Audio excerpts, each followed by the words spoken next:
So good morning friends, my name is Aman Rai और आज हम लोग लाइफ प्रोसेस का लेक्चर 5th स्टार्ट करने वाले हैं।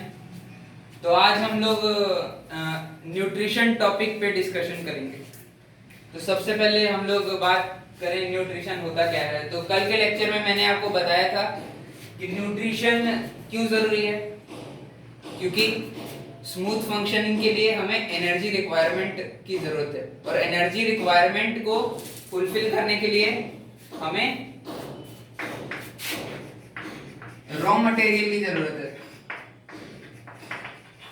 रॉ मटेरियल की ज़रूरत है, तो रॉ मटेरियल के लिए हम लोग फूड खाते हैं। तो इसलिए न्यूट्रिशन जरूरी है। तो न्यूट्रिशन प्रोसेस का डेफिनेशन क्या होना चाहिए, तो उस हिसाब से आप डेफिनेशन लिख सकते हैं कि the process in which we take the food and digest it into simpler substance to get energy. बस ये एक सिंपल डेफिनेशन होगी आपकी। और अब हम लोग कुछ पॉइंट पे डिस्कस करेंगे। जैसे एनसीईआरटी का एक पॉइंट है कि how do living thing get food. Living thing कैसे फूड यानी उनको मिलता है। तो हम लोग सबसे पहले कुछ टाइप ऑफ न्यूट्रिशंस की बात करेंगे। तो ऑटोट्रॉपिक न्यूट्रिशन और हेटेरोट्रॉपिक न्यूट्रिशन। तो ये आप बहुत छोटी क्लास से पढ़ते आ रहे हैं, तो सिंपली मैं आपको समझाऊंगा। ऑटोट्रॉपिक न्यूट्रिशन वो न्यूट्रिशन होता है जिसमें जो एनिमल या प्लांट या ऑर्गेनिज्म इनऑर्गेनिक सब्सटेंस जैसे कार्बन डाइऑक्साइड या H2O लेके एक ऑर्गेनिक सब्सटेंस बनाता है। इसको इनऑर्गेनिक सब्सटेंस इसलिए बोला जाता है क्योंकि ऑर्गेनिक सब्सटेंस में कार्बन और हाइड्रोजन का होना जरूरी है। तो ये सब क्या हो गया, इनऑर्गेनिक सब्सटेंस। और इनऑर्गेनिक सब्सटेंस से जब वो ऑर्गेनिक सब्सटेंस में कन्वर्ट हो जाएगा, इसी प्रोसेस को यानी इसी न्यूट्रिशन, इस टाइप ऑफ न्यूट्रिशन को हम लोग ऑटोट्रॉपिक न्यूट्रिशन बोलते हैं। और अब बात रही हेटेरोट्रॉपिक न्यूट्रिशन की। तो हेटेरोट्रॉपिक न्यूट्रिशन मेनली जो एनिमल रहते हैं वो बाहर से खाते हैं, बाहर से यानी किसी दूसरे एनिमल्स या प्लांट्स को खा के वो न्यूट्रिशन लेते हैं।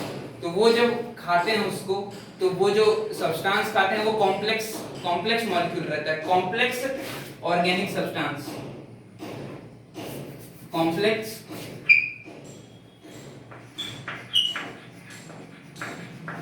ऑर्गेनिक, वो एक कॉम्प्लेक्स ऑर्गेनिक सब्सटेंस है। कॉम्प्लेक्स ऑर्गेनिक सब्सटेंस जैसे आप बात कर लीजिए कार्बोहाइड्रेट एक कॉम्प्लेक्स ऑर्गेनिक, ये पॉलीसेकेराइड है। और कार्बोहाइड्रेट फिर प्रोटीन हो गया, फिर फैट हो गया, ये सब कॉम्प्लेक्स ऑर्गेनिक सब्सटेंस है। तो ये इसको फिर वो ऑर्गेनिज्म जब खाया, जैसे मांस खाया वो, तो उसको ये सब मिलता है कॉम्प्लेक्स ऑर्गेनिक सब्सटेंस। फिर वो उसे डाइजेस्ट करता है। जैसे हम ही लोग हेटेरोट्रॉप से हम लोग खाना खाए, तो हम लोग ने क्या किया, कॉम्प्लेक्स ऑर्गेनिक सब्सटेंस लिया, कार्बोहाइड्रेट लिया, फैट लिया, प्रोटीन लिया। तो हम लोग इससे एनर्जी गेन नहीं कर सकते, हमें इसे डाइजेस्ट करना पड़ेगा सिंपल मॉलिक्यूल्स में। सिंपल मॉलिक्यूल जैसे ग्लूकोज से हम लोग एनर्जी ले सकते हैं, कार्बोहाइड्रेट से नहीं। ठीक है, तो हम लोग इसे डाइजेस्ट करके सिंपल ऑर्गेनिक सब्सटेंस में कन्वर्ट करते हैं, जैसे ग्लूकोज और एमिनो एसिड। ठीक है,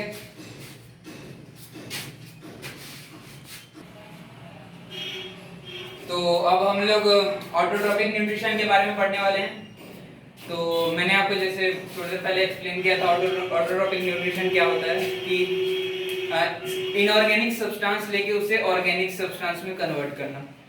यही ऑटोट्रॉपिक न्यूट्रिशन का मेन फंक्शन होता है, यानी इसी तरीके से ये न्यूट्रिशन लेते हैं। तो ये लोग सबसे पहले मैं आपको प्रीवियस लेक्चर में बताया था कि न्यूट्रिशन के लिए यानी एनर्जी के लिए रॉ मटेरियल जरूरी रहता है। तो इनका जो रॉ मटेरियल होता है वो CO2 H2O होता है। ठीक है, और उसके बाद फिर ये या कुछ बैक्टीरिया में, अभी आपको नहीं पढ़ना है, ये आपको 11th में पढ़ना है, H2S भी होता है। जो सल्फर बैक्टीरिया रहते हैं ना, उनमें H2S रहता है। ठीक है, तो ये इनका इनऑर्गेनिक पार्ट हो गया। अब इसको ये लोग सिंपल सब्सटेंस में कन्वर्ट करते हैं। सिंपल सब्सटेंस जैसे यहाँ देखिए CO2 6CO2 plus 12H2O gives C6H12O6, ठीक है। ये ग्लूकोज बना है। ग्लूकोज क्या है? ये ग्लूकोज का फॉर्मूला है, याद कर लीजिएगा। ग्लूकोज एक सिंपल ऑर्गेनिक सब्सटेंस है। तो ये ग्लूकोज बना,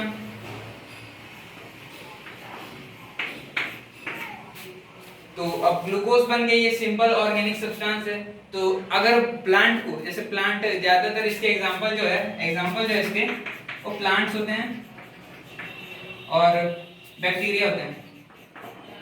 और बैक्टीरिया में भी सारे बैक्टीरिया नहीं, कुछ बैक्टीरिया होते हैं जो ये सब करते हैं। तो अब देखिए जो सिंपल ऑर्गेनिक सब्सटेंस ग्लूकोज जैसे बन गया, तो अगर प्लांट को अभी जरूरत होगी एनर्जी की तो वो इस तुरंत ग्लूकोज का यूज कर लेगा, नहीं तो वो उसे स्टोर करेगा। तो स्टोर करने के लिए भी उसे पहले ट्रांसपोर्ट करना पड़ेगा। इसे पहले ग्लूकोज बन गया, पत्तियों में बन गया, पर उसको सारी बॉडी में चाहिए ना, तो सारी बॉडी में वो ले जाएगा कैसे? आप जानते ही हैं जाइलम और फ्लोएम और जाइलम की वजह से तो कनेक्टिव टिश्यू कह सकते हैं उसे, वेस्कुलर बंडल्स। तो अब ग्लूकोज जो रहता है वो ग्लूकोज के फॉर्म में उसे नहीं ले जा सकता। वो सॉल्युबल रहता है लेकिन highly soluble and highly reactive रहता है। ग्लूकोज जो है हाईली सॉल्युबल और हाईली रिएक्टिव रहता है, तो ये तुरंत रिएक्ट कर जाएगा, इसीलिए इसे सुक्रोज की फॉर्म में लिया जाता है, ठीक है। सुक्रोज के फॉर्म में ये ट्रांसपोर्ट होता है। ट्रांसपोर्ट हुआ किसके फॉर्म में? सुक्रोज की फॉर्म में। सुक्रोज जो रहता है वो highly soluble and non reactive, ठीक है, highly soluble and non reactive होता है। अब ये सारे पार्ट्स में पहुंच गया। अब ये सारे पार्ट में पहुंचने के बाद ये कॉम्प्लेक्स सब्सटेंस में कन्वर्ट हो जाता है कि जब जरूरत पड़ेगी तो हम यूज कर लेंगे, ठीक है। तो कॉम्प्लेक्स सब्सटेंस जैसे कार्बोहाइड्रेट। अब आप सोच रहे होंगे कि कार्बोहाइड्रेट में ही क्यों उसको स्टोर किया जाता है। अभी आपने देखा सुक्रोज जो रहता है वो highly soluble and non reactive रहता है, ठीक है, पर हमें इसे कहीं ना भी जरूरत है ट्रांसपोर्ट करने की, ना इसकी कोई जरूरत है, तो इसको एक ही जगह रखना है। तो ये सॉल्युबल भी क्यों है?